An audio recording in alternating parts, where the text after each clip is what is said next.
Los orígenes de Francisco Villa son oscuros. Nació como Doroteo Arango alrededor de 1878 en San Juan del Río, Durango. Su padre fue hijo ilegítimo, al parecer, de José Villa. El joven Doroteo nunca acudió a la escuela y tuvo que trabajar en el rancho El Gorgojito para mantener a su familia. Su paso al bandidaje parece explicarse en la defensa a balazos de su hermana, cuando el patrón, el hijo del patrón o el mayordomo del rancho intentaron abusar de ella.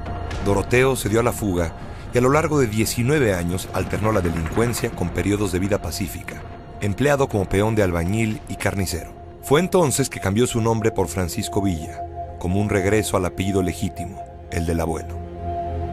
Todavía en 1910, cuando estalló la revolución, los robos y asesinatos de su banda se sucedieron sin interrupción. Villa era un bandido de película, pero también un bandido que buscaba, a su manera, justicia. Villa entró en comunicación con Abraham González, líder del antirreeleccionismo en Chihuahua. En esa misma ciudad conoció a Francisco I. Madero, a quien entre lágrimas confió su sangriento pasado. Madero le otorgó una confianza absoluta, justificó su pasado y lo absolvió. Villa había encontrado la redención que buscaba y la revolución maderista reveló su genio. Con pocos hombres, pero bien equipados, Villa se destacó en muchos combates, especialmente en la toma de Ciudad Juárez en abril de 1911. Cuando la revolución triunfó, Madero le entregó una indemnización de 15,000 pesos para abrir nuevamente una carnicería. Pero la rebelión de Pascual Orozco le hizo regresar en 1912 a las filas maderistas, esta vez bajo las órdenes de Victoriano Huerta. Considerándolo una amenaza, Huerta aprovechó un pretexto para condenarlo a muerte por insubordinación. Ante el pelotón de fusilamiento, Villa imploró perdón llorando y de rodillas. Al tiempo, llegó la orden que conmutó su pena por la de prisión y se le envió a Santiago Tlatelolco. Sin embargo, en diciembre de 1912, Villa consiguió escapar de la prisión y se refugió en Estados Unidos. El golpe de Estado contra Madero y su asesinato en febrero de 1913 trajeron a Villa de vuelta a México, a vengar la muerte de su redentor. Los hombres se le unieron por miles y en septiembre integró definitivamente su División del Norte. Después de varios encuentros, algunos fallidos y otros exitosos, en noviembre de ese año emprendió su primera acción deslumbrante, la toma de Ciudad Juárez. Poco después, en el combate de Tierra Blanca, mostró la más importante de sus armas, las poderosas cargas de caballería. En Estados Unidos, las hazañas de Villa ocupaban los titulares de los periódicos. Villa tomó la ciudad de Chihuahua y asumió la gobernatura del estado el 8 de enero de 1914. Durante su breve mandato, confiscó los bienes de los hacendados y se reveló como un estupendo administrador. Aunque reconocía el mando de Venustiano Carranza como primer jefe de la revolución, comenzaron a aflorar entonces sus diferencias. Por sugerencia de Carranza, Villa dejó el gobierno en manos del general Chao.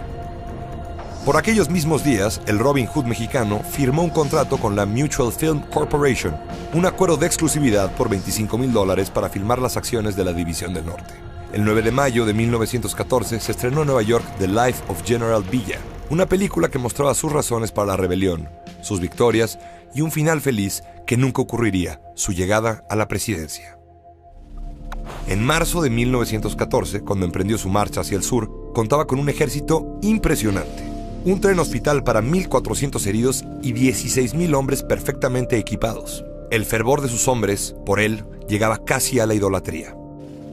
Mientras tanto, las fricciones con Venustiano Carranza, quien lo consideraba inmanejable e indisciplinado, aumentaron conforme crecía el poder militar y la fama de Villa.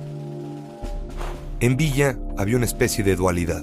Era a veces el salvaje destructor de vidas y haciendas. Otras se mostraba como el hombre que se enternecía con los niños, que veía en la educación una especie de reconstrucción moral y social, que se apiadaba y lloraba. Esa dualidad se encarnaba y extendía fuera de Villa en dos de sus hombres más cercanos, el cruel Rodolfo Fierro, asesino a sangre fría, y el generoso Felipe Ángeles, honrado y sensible. La Convención Revolucionaria de Aguascalientes, celebrada en octubre de ese mismo año y que enfrentó la difícil prioridad de reconciliar a Villa con Carranza, fracasó. La guerra entre facciones no tardó en estallar. Por una parte estaban Villa y Emiliano Zapata, por la otra Carranza y Obregón. Mientras Carranza se retiró con su gobierno a Veracruz, Villa y Zapata se reunieron en la capital del país en diciembre de 1914. Zapata mostraba aversión al poder y opinó que deberían quemar la silla presidencial, pero Villa hizo la broma de su vida y se sentó en ella ante los fotógrafos. Al año siguiente, la estrella de Pancho Villa comenzó a decaer. En las grandes batallas del Bajío, Obregón se mostró como un genial estratega militar y consiguió derrotar las feroces cargas villistas, diezmando a su caballería. Los hombres de Villa lo fueron abandonando en su huida por pueblos y ciudades del norte. Villa volvió a ser un guerrillero. En esos mismos días, el gobierno de Estados Unidos reconoció finalmente como presidente a Venustiano Carranza. Indignado, el 9 de marzo de 1916, Villa y sus hombres entraron a Columbus, Nuevo México, donde incendiaron, asesinaron y violaron salvajemente. Un ataque a Estados Unidos continental no se repetiría hasta el 11 de septiembre de 2001. Estados Unidos envió una expedición punitiva en persecución de Villa, que fracasó estrepitosamente. En los comunicados, los estadounidenses informaban que Villa estaba por todos lados y en ningún lugar. Algunos le creían muerto. En realidad, Villa, curándose de una herida de bala, se refugiaba en una cueva. La experiencia de 19 años de bandidaje le volvió a ser útil. Villa continuó después con su guerrilla. Con lujo de violencia tomó poblados, incluso ciudades de importancia.